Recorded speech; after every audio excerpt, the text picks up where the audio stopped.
Sejam todos muito bem-vindos a mais um episódio do podcast do Radar Analítico. E esse é um episódio muito especial, porque é uma pessoa que eu admiro demais e já estou esperando uma vaguinha na agenda dela já tem algum tempo. Estou aqui com a minha nova parceira de podcast, a minha irmã, Vanessa.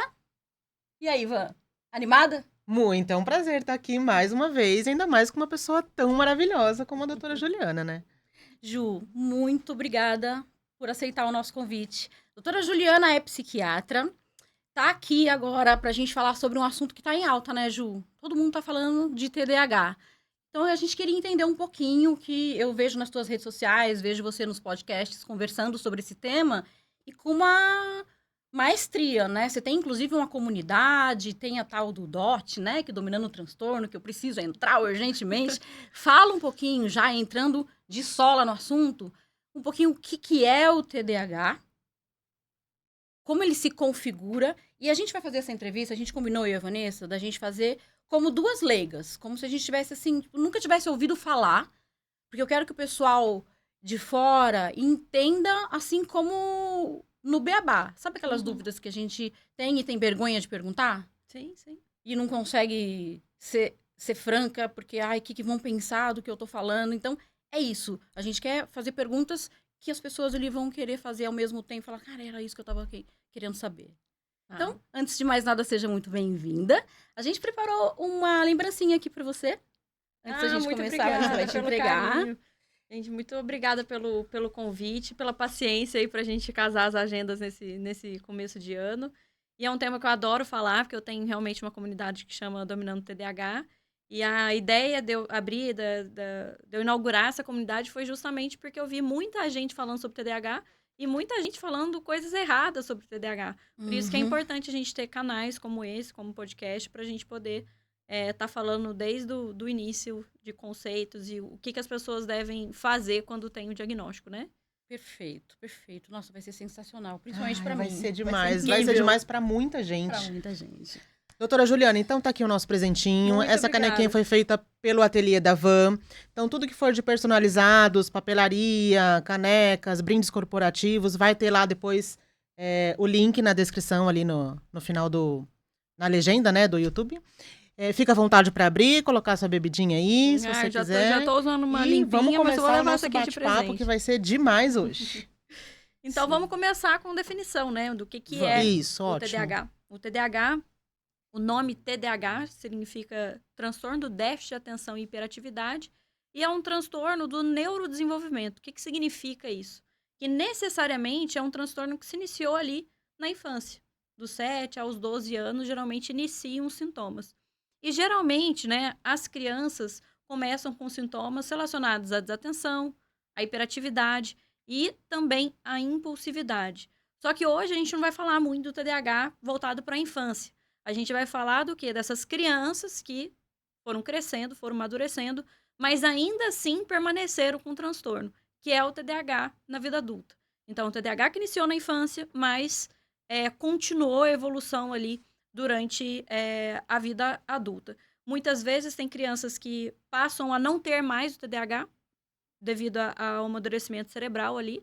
Então, tem crianças que têm durante a infância e na vida adulta não tem mais, mas tem adultos que continuam tendo. E hoje já se fala, ainda não é um consenso, não está no nosso manual diagnóstico, hoje já se fala de um TDAH tardio, ou seja, um TDAH que não se iniciou na infância, mas ainda está em estudos. Inclusive, a gente tem uma pesquisa grande, genética aqui no Brasil, que estuda esse TDAH de início tardio. Mas até hoje o que a gente tem é esse TDAH que iniciou na infância e que permaneceu ali na vida adulta, deixando as pessoas, né, com vários sintomas aí de desatenção, de hiperatividade, de impulsividade.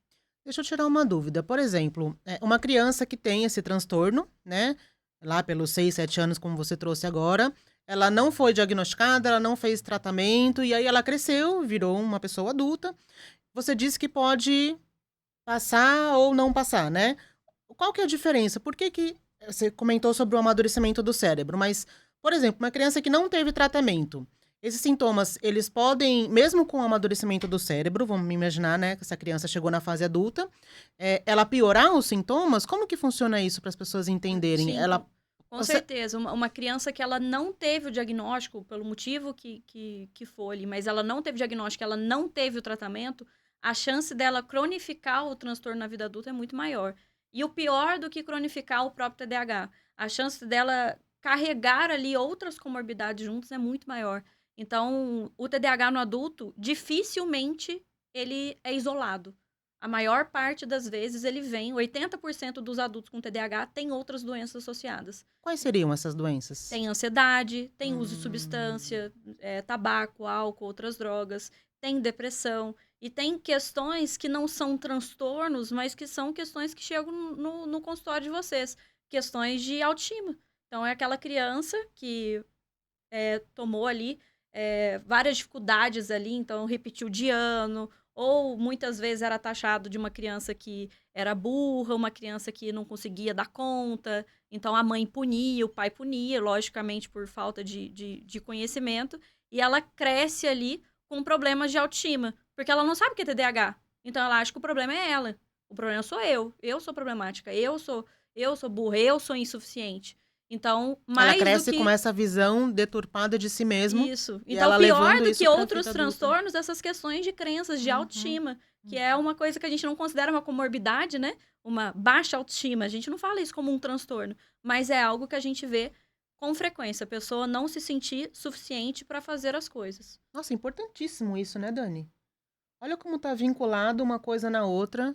E as pessoas às vezes nem têm noção, né, de que existe esse vínculo, de que existe essa conexão, e às vezes não conseguem entender o porquê que se sente assim. Às vezes tem todo um histórico para trás aí que precisaria ser investigado, né? E aí, Nossa, o pior que de tudo é ótimo. que ela tem provas contra ela. Então, quando o adulto ele chega e fala que ele não é bom o suficiente, aí ele fala que ele reprovou na 8ª série, ele fala que ele não passou no vestibular, que ele fez várias faculdades, ele fala que ele tá no 4º divórcio. Então, ele junta todos esses fracassos que ele teve por conta dos sintomas do TDAH, só que ele não sabe o que é sintoma. Quando ele não tem diagnóstico, ele acha que o problema é ele. Então, quando a gente fala de TDAH, e quando eu vejo conteúdo na internet, eu fico triste, assim, de ver conteúdos engraçados sobre o transtorno. Porque o adulto com TDAH, ele morre antes por acidente. A chance dele morrer por acidente é maior do que um adulto sem TDAH. Ele divorcia mais, ele se envolve em mais violência e ele tem mais problema com droga. E ele tem maior risco de gravidez na adolescência. Então, se uma criança ali que não tratar, então é uma criança que pode se envolver sexualmente sem proteção e ela engravidar ali sem planejamento. Então, a gente não está falando de um transtorno engraçado, onde a pessoa esquece a chave, onde a pessoa marca um compromisso e não vai. A gente está falando de um transtorno que tem pessoas que morrem por conta dele. Seja porque não usa um EPI, um equipamento de proteção, seja porque tá mexendo no rádio, tá fazendo N coisas enquanto dirige, ou não usa capacete, ou bebe e pega o carro para dirigir. Então, é um problema muito grande. Não é engraçado, né? É um problema. É um transtorno.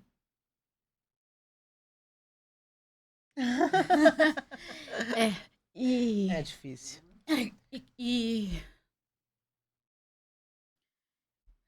Tudo bem? É difícil demais.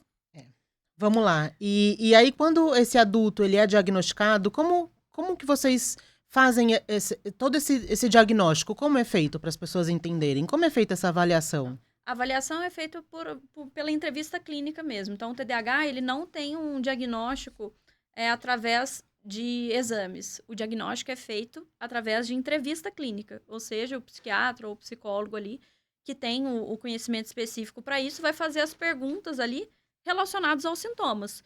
Então, eu vou falar aqui sintomas do TDAH. Por exemplo, a gente pergunta se essa pessoa comete muito erros em detalhes. Então, aquela pessoa que vai fazer uma prova não vê o verso, aquela pessoa que tem que conferir uma planilha várias vezes, às vezes erra a maneira que ela vai assinar. Uma coisa assim, que é o próprio nome dela, ela erra detalhes ali. É uma pessoa que ela não ouve o que os outros estão falando. Então, tem que dar o recado, a mesma coisa, várias vezes, porque ele fala, mas ele não tá aqui, não tá sintonizado, né? Então, muitas vezes a esposa, o esposo, a mãe ali, acha que o outro não tá se importando, mas não é que não tá se importando. A atenção dele tá tão dissipada que ele não consegue prestar atenção no que o outro fala. Esse adulto ou essa criança tem dificuldade de começar e terminar as coisas. E é por isso que tem tanta gente que começa inglês, não termina, começa um esporte, não termina, começa um instrumento, não termina. Eu já tive pacientes que começaram 8 faculdades diferentes e não terminam. Porque, de alguma forma, aquilo deixa de ser um estímulo para ele e ele já não consegue terminar mais, porque começa a procrastinar e começa a adiar coisas difíceis. Então, o TDAH ele tem muita dificuldade em fazer coisas que ele acha que ele vai ter muito esforço. E, às vezes, pode ser um esforço até imaginário. Porque tem coisas que, de fato, ele sabe que vai ter muito esforço. Então, fazer um TCC vai demandar muito esforço. Mas, às vezes, é um esforço imaginário. Então, às vezes, ele tem que ir no banco assinar um papel para ele ter direito a um cartão de crédito. Mas ele fala, nossa, vou ter que ir no banco e vai dar muito trabalho, vou ter que pegar uma fila. Aí ele já adia aquilo. Então, tem essa questão da procrastinação, que é o que a gente mais fala hoje na internet, que a gente vê de TDAH, é as pessoas falando dessa procrastinação, né? De eu adiar uma coisa que eu sei que eu preciso fazer e que eu sei que eu vou ter consequências ruins por não fazer. Uma coisa é eu adiar porque eu não quero. Outra coisa é eu adiar sabendo que eu vou ter consequências por não estar fazendo. Então, na desatenção, a gente tem esses sintomas. Aí já a hiperatividade e a impulsividade são outros sintomas. No adulto, é muito comum que o TDAH, ele dificilmente ele consegue pensar numa coisa só. Então, o TDAH, eu falo que é como se fosse várias abas do computador abertas ao mesmo tempo, só que tocando uma música, cada aba tocando uma música diferente. Ele tentando sintonizar tudo ao mesmo tempo. Então, ele tem aquela sensação que às vezes ele traz como ansiedade, mas não é ansiedade, é uma hiperatividade mental. A cabeça não para. E isso causa uma sensação de pavor ali quando ele sente tédio ou quando ele não tem nada para fazer, porque precisa estar fazendo alguma coisa, precisa estar ativo. Então, o TDAH ele tem essas características, né? E o que acaba incomodando muito as outras pessoas com quem o TDAH convive são questões relacionadas à impulsividade.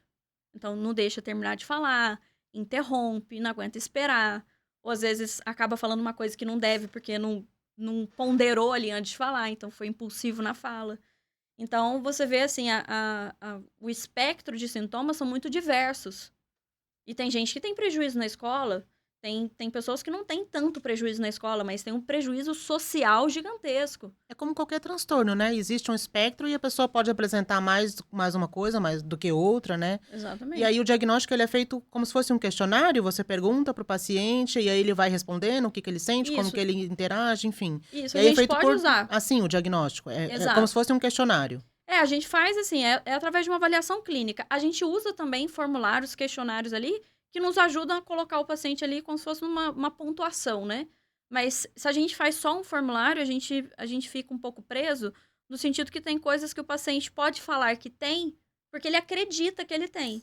Mas a gente precisa avaliar ali com uma mãe, com uma esposa, com um filho, com alguém que convive, para entender esse sintoma. Para ver por outro ângulo, né? Exatamente. Então, essa entrevista, nem sempre basta só entrevista com o paciente. Às vezes, a gente precisa entrevistar um familiar também, para a gente conseguir fechar o diagnóstico. E aí, quando a gente não consegue fechar o diagnóstico, está muito esquisito ali o quadro, a gente pede uma avaliação neuropsicológica, com um neuropsicólogo ali, testando de maneira objetiva a atenção, né? Que aí é com testes padronizados que ele avalia atenção, memória, funções executivas ali.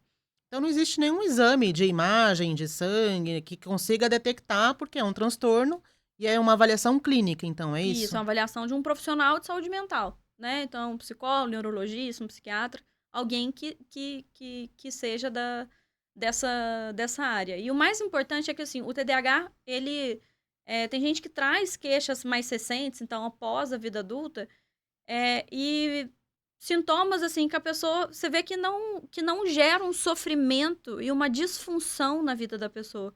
para ser um transtorno, precisa ter sofrimento associado, a pessoa sofre com isso e precisa ter disfuncionalidade, ela tem prejuízos com aquilo. Tem prejuízo no trabalho, tem prejuízo na escola, tem prejuízo nos relacionamentos, tem algum prejuízo. Não dá para a pessoa falar assim, eu tenho TDAH, mas eu nunca tive problema com isso. Não, se você tem TDAH, você teve problemas e teve consequências por conta disso. Acontece que na vida adulta, geralmente o adulto a gente vai se adaptando às nossas dificuldades. Então, o adulto ele acaba camuflando. A criança, a hiperatividade, ela é externalizante, né? Então, a criança sobe, batuca, não para. No restaurante, a mãe fica maluca perto da criança, porque a criança não para um minuto. O TDAH, ele pode estar aqui, parado. E ele está extremamente hiperativo. A cabeça não para um minuto. Então, é um sofrimento muito internalizante. O outro não vê. Então, e ele vai se adaptando. E quando não tem o diagnóstico, quando isso não tem um nome, né? Quando a pessoa não sabe que é o TDAH, ela acha que ela é assim. Não, eu sou assim. Isso é jeito Juliana de ser, né? Não é TDAH, é o meu jeito. E isso causa um profundo desconforto ali na vida da pessoa, né? A gente escuta também algumas pessoas, alguns comentários. Não, mas isso começou só na fase adulta, tal sintoma ou tal, começou na fase adulta. Então, alguém pode se tornar uma pessoa que tem esse transtorno TDAH só na fase adulta? Como é que funciona isso? Ou ela tem que ter tido todos esses sintomas, esses problemas, esses atrasos, tudo desde a infância? Uhum. Hoje, teoricamente, pelo manual que é o que a gente segue hoje, os sintomas precisam ter iniciado antes dos 12 anos. Então, não existe o TDAH do adulto que se iniciou na vida adulta, até hoje. O que a gente tem é aquele TDAH persistente ali, então começou na infância e continua no adulto. E hoje se fala na possibilidade, então assim, são estudos novos, ainda a gente não fala isso em termos de diagnóstico desse TDAH tardio, né? Que é aquele adulto que tem os sintomas, que fecha os critérios, mas que na infância não parecia ter. No caso do diagnóstico tardio, né? Quando a gente, no meu caso, por exemplo, eu não sabia que tinha, né? Minha mãe, eu tenho 50 anos, então a minha mãe na época não se falava. Quando eu era criança, né? Não sabia nem nada e eu era só uma criança terrível. Uhum. Era só uma criança que não gostava de estudar, que dava problemas na escola, que muito agitada, muito impulsiva e etc. E assim foi, né? Eu só comecei a entender esse processo e ir atrás do diagnóstico quando eu comecei a estudar. Uhum. Quando eu comecei a ouvir sobre o transtorno e comecei a me autoanalisar. Falei, mas espera lá. Né? E comecei a me questionar. E foi quando eu fui atrás e realmente o diagnóstico se confirmou que eu tenho, inclusive, o combinado, né? Que chama. O que é, Ju, combinado, para as pessoas entenderem? O TDAH ele é classificado em 3 subtipos. Então, a pessoa ela pode ter o subtipo predominantemente desatento, que então a pessoa não é hiperativa nem impulsiva, ela tem mais os sintomas da desatenção. Tem os pacientes que têm o predominante hiperativo e impulsivo, então não tem os sintomas da desatenção. E tem o combinado, tem o subtipo combinado, né? Que tem tanto sintomas da desatenção quanto da hiperatividade e da impulsividade. Então, você tem os sintomas ali dessas duas esferas, né?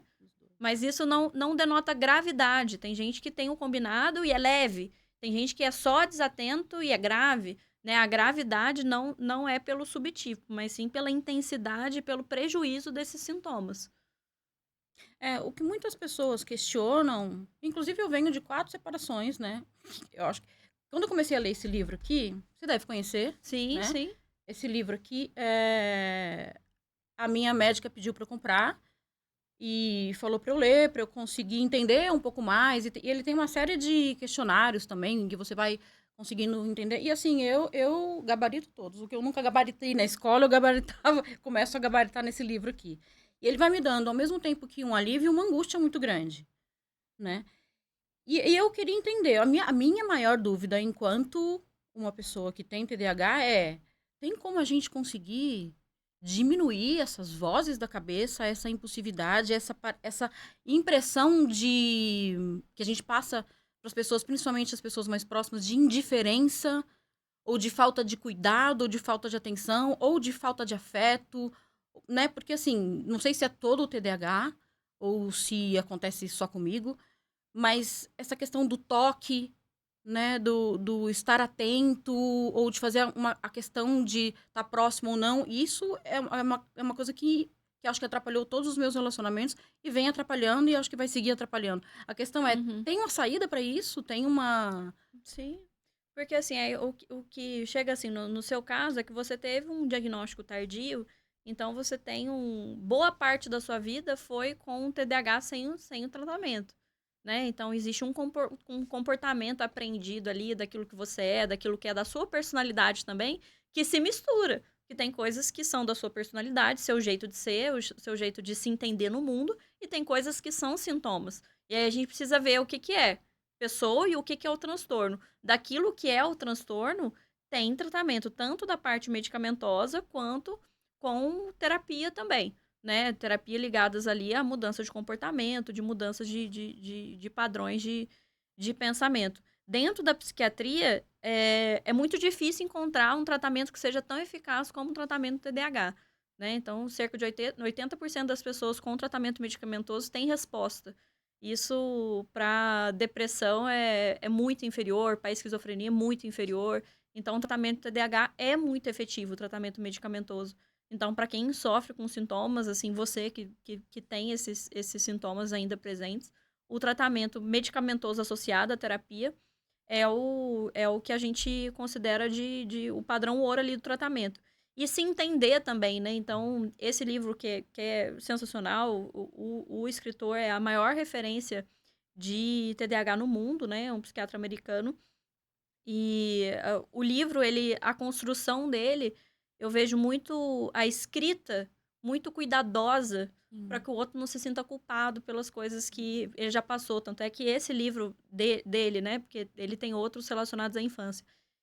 Do TDAH na vida adulta, é justamente para aquele TDAH que não teve diagnóstico na infância e para ele se sentir acolhido no sentido que muitas coisas que aconteceram até aqui, existe uma explicação que vão além de você. Mas não é para você se colocar num papel de, ai, foi meu TDAH, num papel como se fosse de vítima, mas de responsabilidade mesmo, né? De, nossa, eu tenho um transtorno que me dá esses prejuízos e eu preciso me responsabilizar por esse tratamento para não sofrer mais com isso. Não quero mais que me afete dessa maneira. E para você saber o que é da sua personalidade e o que é do seu transtorno. Isso é importante você conseguir diferenciar. E aí a pessoa que está com você, é importante a pessoa estar com você. Então, quando você estiver com seu companheiro, ele entender que você tem o TDAH, ele entender que vai ter momentos que você vai estar distante, então que você vai estar olhando, você vai estar como se você estivesse numa conversa, mas você vai estar longe. Desconectada. Para essa pessoa perceber e já puxar, olha, eu tô falando com você, isso aqui é importante. Então, é importante a gente comunicar pro outro. Eu tenho paciente que vem quase que escondido ali, né? Principalmente mulheres que vêm escondido ali do marido. Fala, meu marido não pode saber, ou meu marido acha ruim que eu tô tomando medicação. E aí a fala é o seguinte, você quer falar com ele ou vamos falar junto? Eu prefiro falar até junto, vamos vir todo mundo na sessão e conversar, porque não tem que ter vergonha de fazer um tratamento, porque a gente não tem vergonha de outro tratamento. Uhum. Então eu faço reposição de ferro porque eu tenho uma anemia crônica. Eu vou ter vergonha de falar pra minha esposa que eu faço reposição de ferro? Gente, é uma doença que eu tenho que fazer essa reposição. Agora, não, tratar a ansiedade, não, isso eu tenho que esconder. Anemia, ok, mas ansiedade, não. TDAH, não. Então, assim, a gente não tem que fazer diferença entre doença, entre transtorno. A gente tem que comunicar pro parceiro, tem que comunicar pra família entender. Até pra você, por exemplo, horário de podcast pra você. O melhor horário pra você gravar é de manhã. Esse horário que a gente tá gravando é um horário horrível pra você. Até pra você começar a ter essas adaptações, inclusive na sua vida, entendeu? Isso é importante também. Eu sinto que atividades noturnas me esgotam. Por exemplo, ontem tive uma palestra aqui em Indaiatuba, né? Depois da palestra a gente viajou, voltou pra cá e eu cheguei assim... Eu precisava estar comigo mesma e eu precisava daquele momento. É como se eu tivesse que reabastecer. É como se nada mais naquele momento pudesse ser feito. Uhum. Sabe? Eu não conseguia doar mais nada de mim. Entende? E isso acontece com frequência, assim. E aí eu fico pensando, "Ué, por que será que eu me sinto assim? Porque às vezes eu passo um dia que eu não fiz muita coisa. Eu não produzi muita coisa. Mas a exaustão mental faz com que eu precise dar algumas paradas pra me reencontrar de novo, me reconectar de novo, seguir. E a melhor abordagem para acompanhar em terapia é a comportamental? É a É a cognitivo TCC? comportamental, né? A gente precisa ter um restabelecimento de rotina ali para ele, para o paciente, justamente para o paciente conseguir entender que as escolhas que ele vai fazer ali durante o dia vai determinar a maneira que ele consegue focar ali. Então a gente vê desde da disposição da mesa, né? Por exemplo, a mesa, do jeito que ela tá aqui, ela tá uma mesa com poucas coisas para a gente se distrair. No TDAH, a gente tem que colocar, assim, um ambiente de estudo muito clean ali. Nossa, eu preciso mudar meu O consultório. consultório não pode ter muitas coisas na mesa para te distrair. O horário de estudo tem que ser de manhã. Se você vai fazer uma pós-graduação no período da noite, para você vai ser horrível a questão do aprendizado. A questão de telas. Você vai ter uma impulsividade para ficar mais em telas do que uma pessoa que não tem TDAH. Logo, você vai ter que ter ali no celular um bloqueador de aplicativo ou um notificador de horário. Nossa, já está 2 horas no Instagram, para você bloquear o Instagram e não acessar mais no dia. Então, a gente tem que ter alternativas ali para lidar com o TDAH de maneira comportamental mesmo. Além do tratamento com a medicação, que faz essa questão que você falou, né, desse cansaço. A pessoa, ela sente... Tem muita gente que fala assim, nossa, a medicação me deixou lenta. Mas não deixa lento. Pelo contrário, é um psicoestimulante. Mas a pessoa, ela pensa uma coisa de cada vez. E o TDAH é tão desacostumado com isso que ele sente que ele tá lento, que ele tá calmo, né? Por isso, porque aí fica uma tela de cada vez. Isso é muito difícil pro TDAH. Então, eu tô aqui 100%. Para mim é difícil eu pensar outra coisa além do estar aqui. Você já foi e voltou inúmeras Pra mim isso vezes. é utopia. Exatamente. E essa questão do Venvance, por exemplo, eu tomo Venvance, né? Tem o Concerto, tem alguns outros, né? Mas tem uma miligramagem mínima ou máxima? Porque assim, você falando aí, né, do efeito do remédio, eu ainda não senti isso. Uhum. O efeito, assim, o Venvance, a gente prescreve de 30 a 70 miligramas, né? Mas tem pacientes que são mais sensíveis, assim, a efeito de estimulante. Então, hoje a gente já tem uma outra marca que chama Liberdia, que é de lisdexafetamina, que é uma formulação em gotas. E aí a gente consegue começar com gotinhas ali, então com uma miligramagem menor, para a pessoa às vezes não sentir aquela ativação ou aquela perda de apetite que às vezes o Venvance dá. Mas a dose, assim, geralmente a gente começa com 30 e evolui até 70. Mas nem sempre a pessoa responde ao Venvance. Às vezes tem que mudar para o Concerto, tem que mudar para a tomoxetina. A gente vai fazendo testes terapêuticos ali. A gente escolhe a melhor medicação para a pessoa. Então, no seu caso, sua médica escolheu o Venvance. Vai progredindo a dose conforme a sua resposta. Não teve resposta, a gente muda a terapêutica, entendeu? A gente tem que avaliar. E outro ponto importante, sempre quando uma pessoa não responde, a gente se pergunta, primeiro, diagnóstico está correto? Sim, está correto. Ok. Tem comorbidade? Será que não tem uma ansiedade associada? Será que não tem uma depressão associada? Será que essa falta de melhora é porque essa comorbidade não está sendo tratada? Ou uma bipolaridade? Enfim, tem inúmeros outros diagnósticos que estão muito associados ao TDAH também. Então, a pessoa, ela acha que ela não está melhorando, mas na verdade é porque tem algo superior ao TDAH, no sentido de mais grave que o TDAH. Então, uma depressão é mais grave que o TDAH, muitas vezes, que precisa ser tratado antes do TDAH.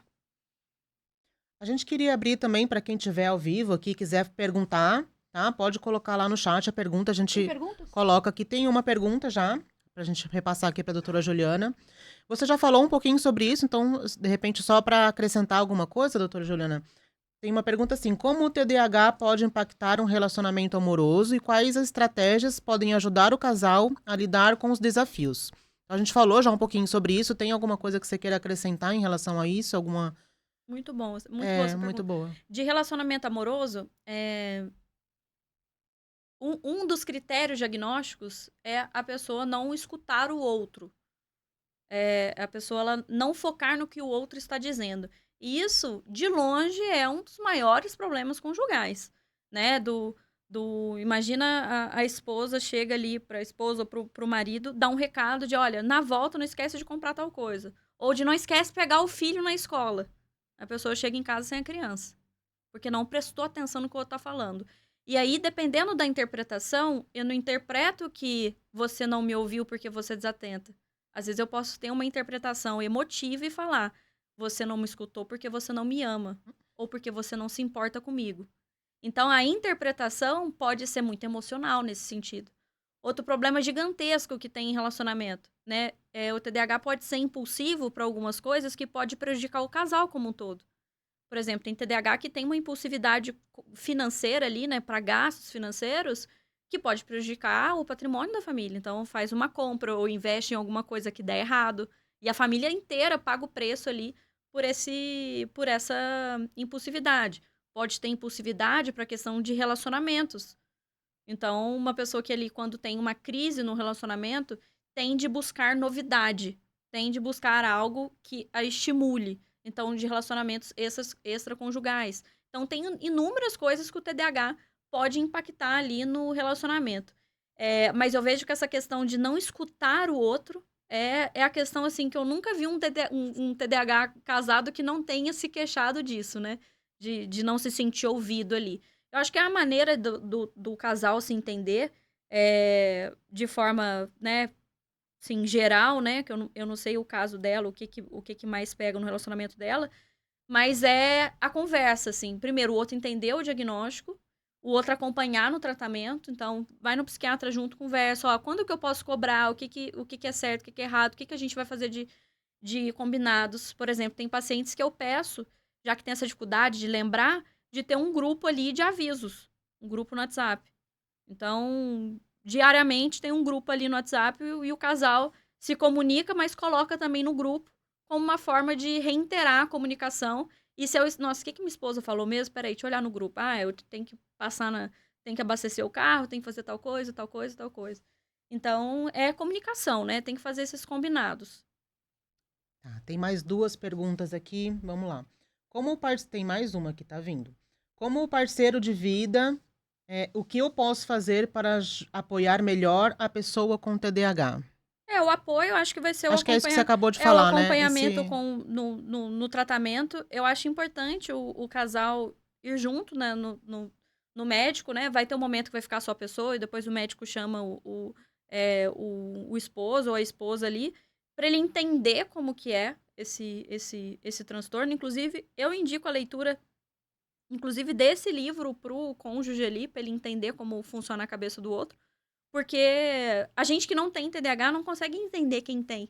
Então, a gente se colocar no lugar do outro ali de forma empática, né? Eu me coloco no seu lugar tentando ser você, não tentando ser eu. Né? Tentando entender seu contexto a partir da sua vida, da sua personalidade.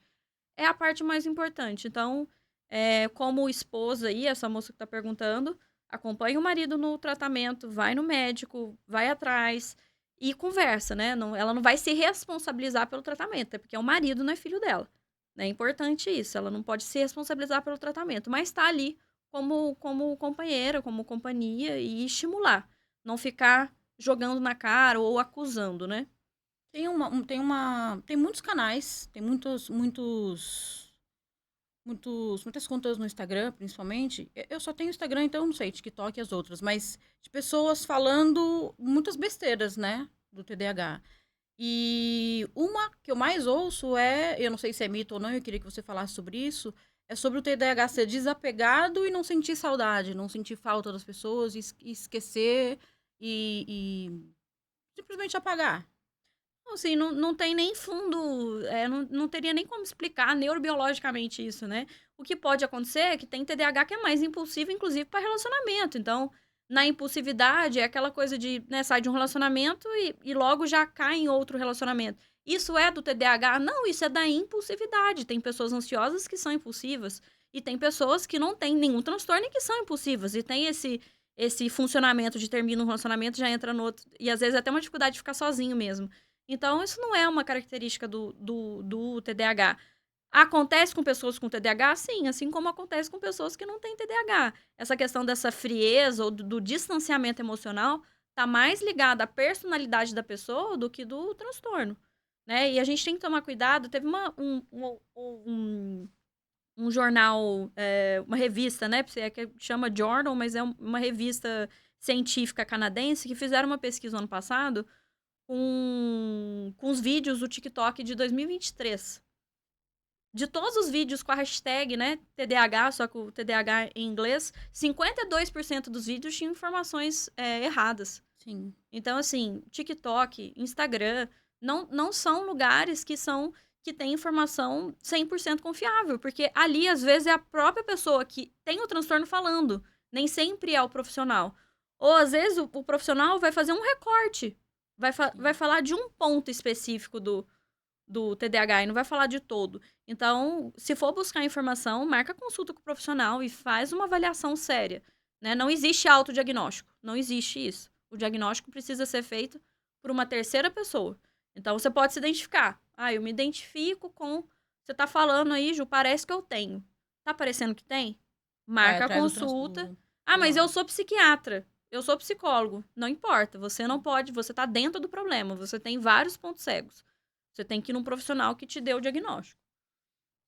E tem um tempo de começar a haver mudanças ou isso é muito subjetivo? Depende muito... É muito de cada caso, assim. Eu tenho pacientes que, assim, no dia seguinte, passam em consulta, no dia seguinte começa a medicação e já sente, assim, como se tivesse colocado um óculos, assim, e voltasse a enxergar a vida de novo. Preciso rever minha medicação, então.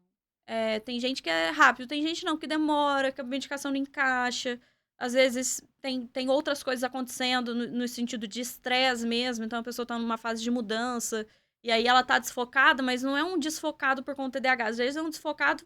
Por conta da situação. Emocionalmente mesmo, né? Então, tá num período de difícil ali. Tá mudando de cidade, tá divorciando, tá mudando de emprego. Então, a cabeça, às vezes, fica ruim, né? Aquela sensação de cabeça ruim. Porque tá cheio de problema mesmo. Então, nem sempre é o tratamento, né? Às vezes é o próprio momento da pessoa. Por isso que precisa ser avaliado cada caso. Então, você vem em consulta, você tem suas queixas lá. Eu anoto um prontuário. Aí você vem no próximo mês e fala, Ju, não melhorei nada. Aí eu vou com cada queixa. Isso aqui. Melhorei. Isso, melhorei. Às vezes a pessoa não tem nem consciência o quanto que ela melhorou. Sim, a minha médica fez isso comigo também. Por isso que às vezes eu chamo companheiro ou alguém ali que tem... fala, o que seu chefe tá falando do seu trabalho? Falo, nossa, fui promovido, tô trabalhando bem melhor. Sim. E aí a gente tem que tomar cuidado com o TDAH, que é o seguinte. A pessoa tá acostumada a render ali menos do que o que é esperado pro normal dela ali. Do funcionamento que deveria ser o normal dela. E aí ela passa a tomar medicação e começa a render normal. E aí ela sobe o nível ali e ela começa a pegar mais coisas para ela fazer. Sim. E aí, quando ela começa a pegar mais coisas para fazer, ela entra numa questão de fadiga mesmo e passa a não render mais. Então, a gente investiga isso também. Mas como que tá a sua rotina? Eu tô trabalhando bem mais, tô trabalhando até 10 da noite, tô fazendo tal coisa, entrei nesse projeto, porque a pessoa ela fica eufórica ali, né? Querendo abraçar o mundo. Então, tem isso também. Não tá rendendo tanto ou quis abraçar o mundo, não tá dando conta. Então, a gente tem que... Por isso que não tem uma resposta única, né? Cada caso precisa ser avaliado, assim, de forma individual mesmo. E o que você falaria, por exemplo, a pessoa vai, fez todo, né, esse diagnóstico, foi feito e tal, acusou lá, TDAH. Então, vai começar com a medicação. Mas, fora a medicação, o que ela pode fazer? Tem que mudar alguma coisa na vida, alguma coisa na alimentação, no estilo de vida, uma atividade física? O que mais você orientaria para esse paciente que teve o diagnóstico, de repente saiu de lá com uma receita para um medicamento, mas só isso basta? O TDAH tem algumas coisas que não são negociáveis, né? Uma das coisas que não é negociável é a questão do sono. O TDAH tem que dormir. E tem que dormir bem. E tem que dormir no horário certo. Então, mas eu sou enfermeiro e eu trabalho em plantão noturno. Você vai pedir para trocar para diurno. Não existe você fazer tratamento para TDAH, tomar psicoestimulante e trabalhar em turno noturno. Não dá. O TDAH tem que dormir à noite e trabalhar de dia. Então, quem faz turno, trabalha de turno. Então, o pessoal da saúde, de segurança, né, polícia, que trabalha em turno e contraturno, ele precisa dormir no horário normal. E TDAH geralmente já tem dificuldade para iniciar o sono. Geralmente o TDAH tem a fase inicial do sono é mais tardia. A gente tem que puxar um pouco esse sono ali para 10 da noite até 6, 7 da manhã. Então, o sono é inegociável. Outro ponto é atividade física. Qual atividade física? O TDAH ele precisa estar extremamente motivado para ele não procrastinar algo. Então, atividade física ele gostar. Se é luta, é luta. Se é dança, é dança. Se é academia, é academia. Então, atividade física, sono, são muito importantes ali para o TDAH ter melhora. E, além disso, a gente fala para evitar qualquer custo, qualquer tipo de substância que possa gerar algum tipo de vício ali. Inclusive, se faz tratamento com psicoestimulante, a gente tira até cafeínas e outros estimulantes, né? Porque já tá tomando Venvance ou Concerta.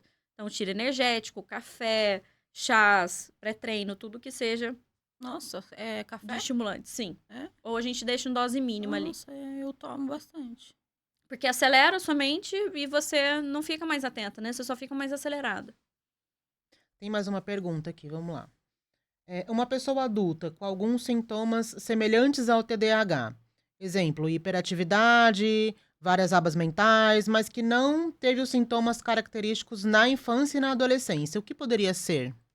Então, Então, é aquilo que a gente falou, né? é, Ela não teve aquilo quando era criança, de repente ela detecta isso na fase adulta, mas E aí a gente tem que nesse avaliar, caso não assim, seria, né? se de fato não teve, né? Então, avaliar com a família, porque às vezes teve sintomas leves ali que passaram batido, né? Porque naquela época nenhuma professora, nenhuma mãe sabia, até porque o diagnóstico nem existia, dependendo da idade da pessoa. E avaliar se não tem outra doença ou outro transtorno ou outra questão que justifique isso. Por exemplo, hipotiroidismo, uma disfunção da tireoide. Pode dar sintomas que são de desatenção, que são de procrastinação, que é dessa coisa que parece que não vai, né? Você começa e não termina, porque a tireoide não está funcionando bem, o metabolismo abaixa ali. Questões relacionadas, por exemplo, à hipomania, que é a da bipolaridade. A pessoa fica muito acelerada, com várias ideias, não deixa o outro falar, atropela, impulsivo. É bipolaridade, não é TDAH. Ansiedade, a pessoa pode ficar extremamente acelerada, inclusive com o pensamento de um pulando, inclusive de fuga de ideias, né? Começa a falar uma coisa, já vai para outra, de tanta ansiedade. Nossa, eu tenho isso, né? Direto. Então, a gente tem que perceber se nesse caso for um TDAH não diagnosticado na infância e tem características típicas, ou se ele tem um hipotiroidismo, se ele tem uma depressão que cursa com desatenção. A pessoa depressiva, o cognitivo dela baixa junto com o humor. Então, ela fica desinteressada, começa a ler uma coisa, não faz sentido, começa a ver um podcast, não tá legal mais. Então, existem outros transtornos que possam cursar também com desatenção. Então, precisa investigar, né? Não dá pra gente dar uma resposta, assim, clara, mas precisa investigar, inclusive, fazer avaliação neuropsicológica para ver se tem alteração da atenção aí, né? Alteração de humor é um sintoma do TDAH? O sintomas de humor, não. Mas o TDAH, ele pode ter muita desregulação emocional. Desregulação emocional, sim. Então, de ser muito intenso ali. Até pela questão da impulsividade, a própria questão de não conseguir ter uma boa leitura ali, né? Daquilo que ele tá sentindo. A falta de percepção de tempo. Então, né, o próprio Russell, ele fala que o TDAH tem uma miopia temporal, né? Uma dificuldade de enxergar no longo prazo, uma dificuldade de fazer esse tipo de planejamento. Então, uma das características também que vem junto com o TDAH, e não é um critério diagnóstico, é a desregulação emocional, né? Então, pode ter essas flutuações aí por conta de impulsividade. E porque é extremamente cansativo o TDAH. A mente funciona numa velocidade que não é pra gente funcionar, né? Extremamente cansativo. Sim. E essa desregulação, o remédio dá conta? O remédio dá conta, mas a terapia é, inclusive, superior nesse aspecto da desregulação emocional. E no caso de uma comorbidade com bipolaridade? Aí, primeiro, a gente trata, dentro da hierarquia de diagnóstico, assim, a gente tem que tratar primeiro a bipolaridade e depois o TDAH. Então, primeiro a gente estabiliza o humor, porque se eu colocar um psicoestimulante num bipolar, ele pode ciclar. Ele fica na hipomania ali, então começa a ter sintomas ali de compulsão, de fala acelerada, de aumento de energia. Então, primeiro a gente estabiliza o humor e depois a gente trata o TDAH. Existe essa ordem, assim, do tratamento. Comorbidade com TEA? Comorbidade com TEA é muito comum na infância, né? Então, inclusive, se eu faço o diagnóstico de autismo na criança, eu vou ficar de olho se essa criança não vai ter sintomas de ter TDAH. Tem até um especialista americano que ele começou a considerar, porque a pesquisa dele não foi popular dentro da linha de pesquisa dele. mas ele considerou o TDAH como um braço do autismo, como se não houvesse autismo sem TDAH, de tão comum que essa comorbidade, né? Então, é bem comum crianças autistas terem o TDAH também. O que dificulta, porque é uma criança que tem dificuldade ali de expressar, de entender, e é uma criança hiperativa, às vezes impulsiva, é uma criança que pode ficar, inclusive, agressiva ali, por conta dessa junção, né, do autismo com o TDAH. Muitas vezes são vistos como crianças difíceis ali de lidar. O Tufo ela tem um filho que é autista, né? Meu sobrinho. E ele tem, Van? Ele tem, ele foi diagnosticado com TDAH agora, faz um mês. Inclusive a psiquiatra dele, que é uma fofa também. Um beijo, doutora Raquel Zacarias. Indico super. Ela entrou com agora uma medicação pro TDAH dele. Era uma coisa que eu queria até perguntar, como eu sei que não é o foco do infantil, né? Mas ela até me explicou na consulta, porque são 2 medicamentos, porque ele toma pro autismo e agora vai começar pro TDAH, né? E aí ela me explicou que são 2 medicamentos que agem de uma forma meio oposta, assim, né? Porque um vai meio que desacelerar, né? A hiperatividade, vai melhorar a concentração, todas aquelas coisas que estão envolvidas no TDAH. E o outro, né, que é pro autismo, é uma coisa que mexe, assim, com 2 lados opostos, né? Vamos pôr assim, para as pessoas entenderem. Eu não comecei ainda a medicação dele, eu vou começar agora segunda-feira. Aliás, vou começar amanhã. E acho que é uma dúvida que muitas, talvez, mães possam ter, essa diferença entre os 2 medicamentos. E é uma como verdadeira, conciliar, é uma verdadeira né? Porque alquimia mesmo, porque a gente vai exato. usar um psicoestimulante, que, então, Exatamente. que é uma medicação que favorece ali a ação dopaminérgica, e depois vai usar uma risperidona, por exemplo, para conter um comportamento, que é um bloqueador de dopamina. Exatamente. Então, de fato, às vezes a gente tem que fazer essas associações, que durante o dia a criança precisa estar atenta até para não comprometer o processo de aprendizagem nela da escola, mas à noite essa criança pode se desregular, ficar agressiva ou ter ali uma dificuldade de sono muito grande, que no autismo é muito comum também, ter dificuldade no sono. E aí, às vezes, ele não consegue comunicar quem tá com sono, quem tá com fome, ele acaba se desregulando, né? Então, a gente tem que colocar a medicação também para conter esse comportamento.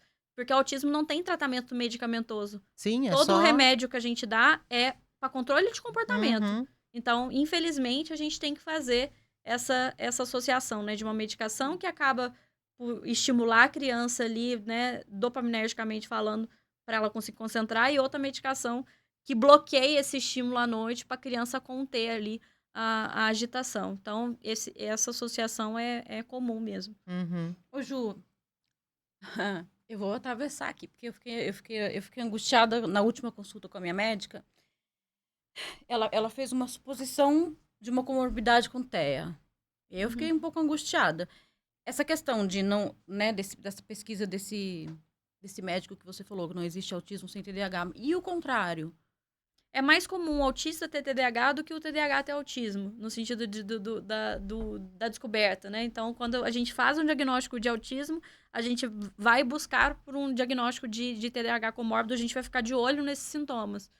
Mas é menos comum essa associação, né, da pessoa que tem primeiro TDAH e depois do autismo. E os sintomas, no caso, né, dessa possibilidade, por conta de algumas coisas que ela me perguntou e eu respondi da questão de toque, às vezes eu não consigo com toque, com até coisas, questão de etiqueta ou algumas coisas que eu tenho uma hipersensibilidade, tanto no toque quanto na luz, quanto com som, quando tem muito barulho, muito alto por muito tempo, algumas coisas que ela suspeitou e pediu para eu fazer o teste. Não fiz, não consegui. Essa sensibilidade sensorial, que pode ser, né, desde assim, nossa, a etiqueta tá pegando, ou essa luz tá me incomodando, essa sensibilidade sensorial pode estar presente tanto no autismo quanto no TDAH. Mas no autismo tem uma alteração ali do funcionamento social que é muito marcante ali, principalmente na infância, né?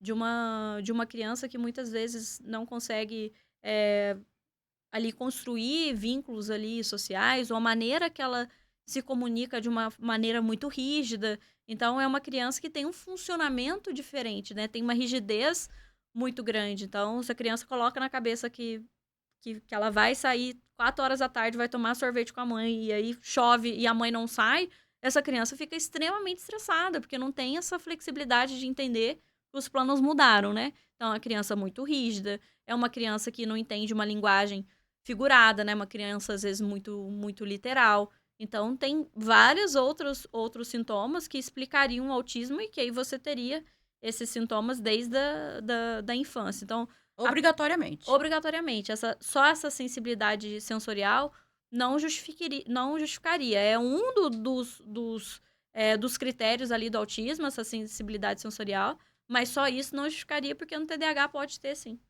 Até o autismo é muito mais importante essa questão social do que a própria sensibilidade Sim, sensorial. essa Eu acho que pega inabilidade mais, social é muito eu acho que pega importante, mais sim. essa questão social, essa inabilidade, como ela trouxe, do que eu acho que a questão sensorial, né? Sim, e essa falta de leitura do outro, né? Então, que a gente chama, né, a leitura da mente ali.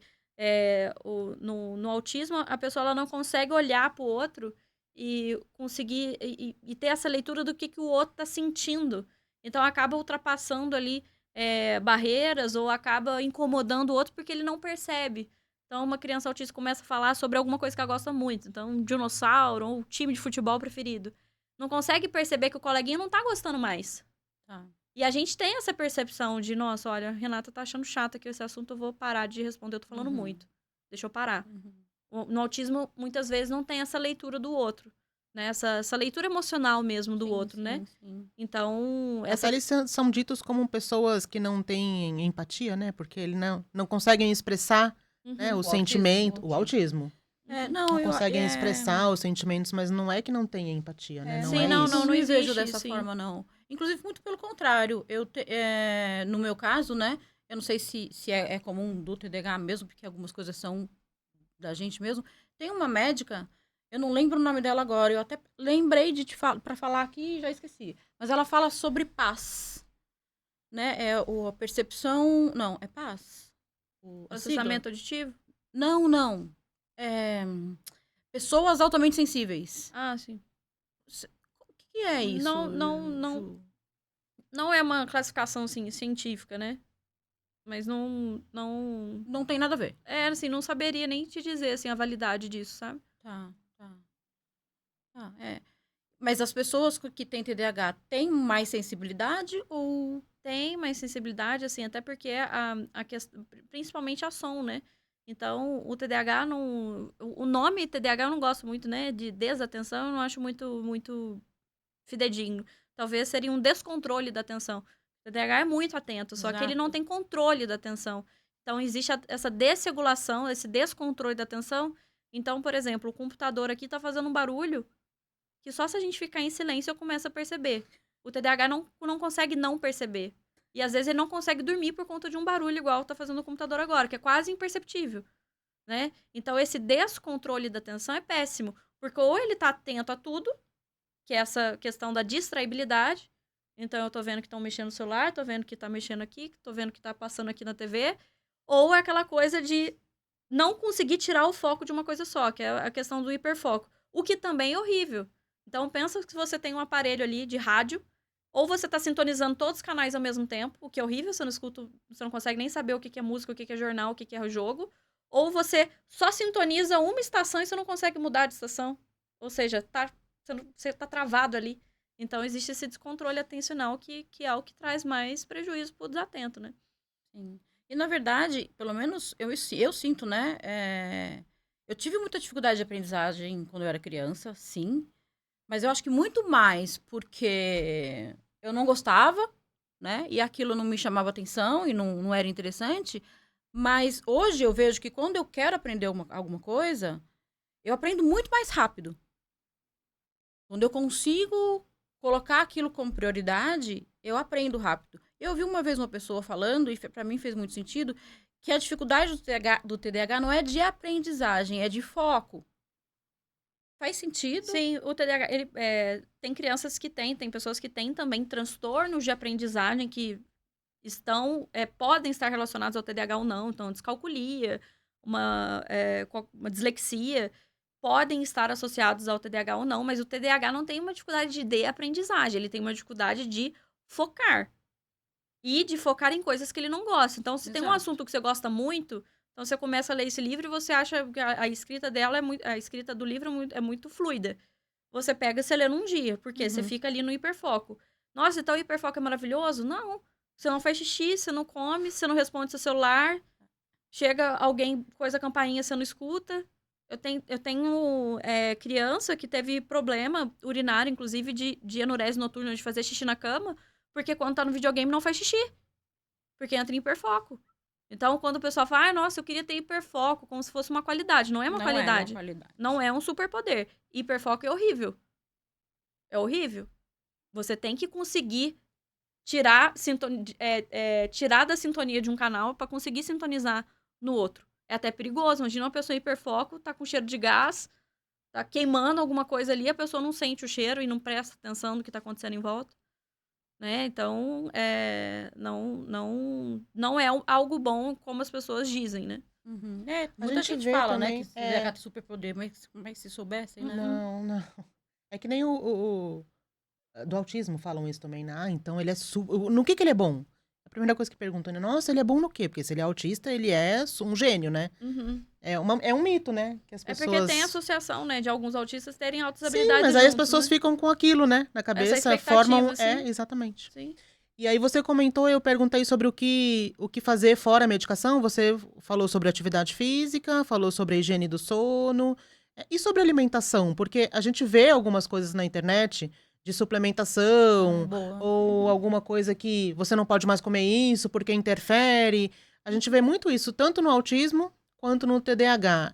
O que você acha sobre alimentação? É assim, quando eles falam de suplementação, poucos estudos de fato têm evidência forte para sugerir a gente prescrever alguma coisa ou pedir para a pessoa não comer aquilo, né? Então, por exemplo, tem evidências que a suplementação de magnésio ajuda no sono, principalmente de crianças que têm TDAH, suplementação de magnésio. Aí tem um monte de indústria farmacêutica manipulando magnésio com zinco, GABA e um monte de coisa para ajudar no sono. É uma evidência fraca, né? Mas, assim, ainda assim pode ser prescrito. Agora, de alimentação, as recomendações é de alimentação, assim, de um estilo de vida saudável, né? Então, alimentação mediterrânea, né? Que é rica em carnes brancas ali, do peixe, um frango, óleos saudáveis, né? Verduras, frutas, pouco açúcar, pouca carne vermelha. Então, que seria uma dieta que a gente chama de dieta do Mediterrâneo, né? Que é a dieta comum ali dos gregos, né? Do mar Mediterrâneo. Mas não tem nada específico, assim. Eles colocam que a criança tem TDAH tem uma propensão maior a ter uma alimentação ali ligada à questão no paladar ali, mas ligada ao prazer ali, né? Doce, né? Então, doce, refrigerante. Então, a gente tenta evitar ali o contato da criança com aquele estímulo ali da questão do paladar, né? Então, evitar dar doce para criança, porque a criança pode ficar mais agitada, evitar dar refrigerante açucarado ali para criança, que ela pode ter essas alterações. Então, nada específico de suplementação, então, não tem nenhum estudo científico que fale sobre isso, então. Não, de suplementação não existe nada específico, tem vários estudos. Do magnésio, eu acredito que é o que mais tem falado aí na questão do sono, mas tirando isso, não tem, assim, um suplemento pró-cognitivo igual o pessoal vende. Eu já vi inúmeras propagandas no Instagram aí de suplementos ali que melhorariam a cognição. Mas nada mais são do que um Red Bull ali encapsulado ali, né? Então tem taurina, tem cafeína. Então, assim, uma xícara de café seria a mesma coisa que a cápsula que a pessoa compra ali mais caro, né? Sim. Tem uma outra pergunta aqui, doutora. O TDAH é uma condição genética? Então, É uma condição que tem uma forte interferência genética. Por que não é genético? Genético é quando só a passagem do gene justifica a doença, ou seja, fibrose cística. Eu passo o gene pro meu filho vai ter. É determinante. Eu passei aquele gene que ele vai ter. O que é essa questão da herdabilidade? A herdabilidade do TDAH é de cerca de 78%. Ou seja, as pessoas que apresentam TDAH, os fatores que fazem com que essa pessoa apresente TDAH, de 78%, 70% a 80% é explicado por fatores genéticos. Ou seja, existe ali 30% que não é explicado por fatores genéticos, que são fatores ambientais. Então, não é determinante. Eu tenho TDAH, meu filho vai ter? Não. Existe uma chance ali se o pai, sem a mãe ter, né? Então, só o pai tem uma chance ali de 30% do filho desenvolver. mas existem fatores ambientais ali que são importantes. Então, a criança, se ela for prematura, ela tem um risco maior. Se a mãe for usuária de substâncias na gestação, tem um risco maior. Exposição a chumbo, desnutrição, falta de estímulo. Então, tem outros fatores ambientais que também influenciam. Então, o TDAH é uma doença que é fortemente impactada por essa questão genética, mas não é uma doença genética. Porque... Mas o meio, então, ele pode... não é aumentar a palavra, mas o meio em que esse indivíduo está, ele pode... me ajuda, Dani, a achar a Desenvolver? palavra. Não é Aumenta a desenvolver, não é aumentar as chances desses sintomas ficarem mais fortes, mas também o contrário. Se o ambiente for favorável, Exatamente. esses sintomas Ou podem... seja, eu tenho a genética, mas eu não desenvolvi ali. Porque o ambiente ajudou. Sim. E assim, essas doenças genéticas, existem ali genes específicos que fazem com que a pessoa desenvolva. No TDAH, já descobriram mais de 67 combinações genéticas, de poligenes ali, de combinações genéticas que fazem com que a pessoa expresse ali a doença. Por isso que o transtorno. Por isso que tem pessoas que têm ali, um espectro de fato, porque a pessoa tem grau de prejuízo diferente. Não é todo TDAH que é igual. Né? Então, eu nasci prematura. Agora ela falou, não sabia, mas eu nasci prematura também. Porque tem questões de herdabilidade, por exemplo, cor do olho. É 100% genético ali, né? Você passa pro seu filho ali, e o seu marido passa pro seu filho a cor do olho que está relacionada ao gene ali, que é específico para isso. O TDAH não tem esse gene tão específico assim, é uma combinação poligenética. E já outras questões, por exemplo, a altura da criança é influenciada pelo ambiente. Se essa criança faz basquete, se a criança tem estímulos ali nutricionais. Ela pode crescer mais do que a genética dela iria propor para ela. Então, essa questão genética é importante. Por isso que tem crianças, né? Quando eles fazem estudos em crianças que são institucionalizadas por abandono, abuso, morte dos pais, qualquer motivo que seja, abandono parental, essas crianças têm mais chance de ter TDAH e transtorno opositor desafiante. Porque o ambiente favorece. E porque essas pessoas que abandonaram, que usaram droga e que fizeram essa questão relacionada ao filho, né, do abandono do filho, também elas têm mais chance de terem tido algum diagnóstico também não tratado. Entendi. Muito legal. Nossa, daria pra demais, gente ficar mais um tempão aqui, mas infelizmente daria. o nosso tempo tá acabando. E eu queria que você falasse um pouquinho sobre o seu trabalho, onde você tá atuando agora, quais são os seus projetos. Eu atuo no meu consultório, hoje eu atendo só online, né, um consultório online. Trabalho também na Clínica BeHealth, que é uma clínica que eu sou sócia. E hoje eu tô com 2 projetos na internet. Um é o Dominando o TDAH, que é uma comunidade onde eu explico toda a parte de neurobiologia, todo o tratamento. Tem mais de 30 horas de aula só minha ali. E todo mês a gente tem discussões com outros profissionais. Então, nutricionista, personal trainer. Então, é uma comunidade que a gente vê não só a questão do diagnóstico psiquiátrico, mas tudo aquilo que envolve a criança ou o adulto que tem o TDAH. E essa comunidade também tem mães e profissionais que estão lá para aprender também. E, além disso, eu tenho um laboratório de psicoterapia avançado que eu acolho ali tanto psiquiatras quanto psicólogos ali que querem aprimorar ali na psicoterapia, onde eu dou supervisão toda semana e aulas teóricas de diversos temas dentro da psicoterapia. Então, eu tenho esses 2 projetos, além do atendimento psiquiátrico e também de psicoterapia. Eu faço os 2. Sim, que bacana. E tudo online, né, Ju? Tudo online. Hoje eu não atuo mais em consultório físico, é tudo online, hoje o meu atendimento. Então, eu atendo todo o Brasil e brasileiros que moram no exterior também. Então, E qual o seu Instagram, para as pessoas poderem te conhecer melhor? É Doutora Ju Psiquiatra. A gente vai colocar na legenda aqui, no finalzinho, quando você... já tá no YouTube, né? A gente tá fazendo ao vivo, mas depois a gente consegue editar e colocar todas as redes da doutora, né? Isso. Então depois você me passa tudo. Como que faz para participar do DOT? Como que faz para participar desse outro projeto? Todas as informações pode procurar no meu Instagram. Entrando no Instagram, acha tudo. Isso, pode mandar mensagem que eu explico como funciona o DOT, como funciona o LPA, o laboratório, como funcionam as consultas também. Lá eu explico tudo que eu trabalho hoje. Que bom. Muito obrigada mais uma vez. Obrigada a vocês. Para mim foi um momento desafiador. Eu sabia que ia ser assim.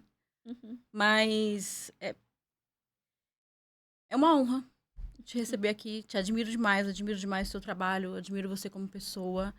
E fica aí um convite para um próximo momento, onde a gente possa fazer uma segunda rodada aí sobre outros temas, como você mesmo falou, né? Você fala bastante do TDAH, mas também você atua na psiquiatria, na psicoterapia e diversos temas a gente pode falar sobre outras coisas também, né, Com Van? certeza tem tanta coisa boa pra gente falar. Sim. Quem sabe numa próxima. Foi um prazer ter você aqui, Juliana. Muito obrigada pelo convite, viu, gente? Foi um prazer imenso. Muito obrigada a vocês que ficaram ao vivo aqui com a gente, as perguntas, as participações. A gente vai deixar, como eu falei ali na legenda, todos os contatos da doutora, o Instagram, como você faz para conhecer.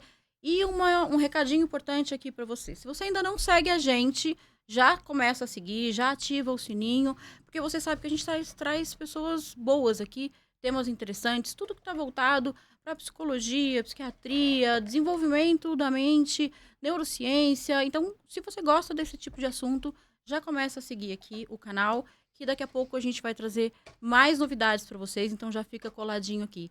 Um beijo, obrigada pela participação. Até!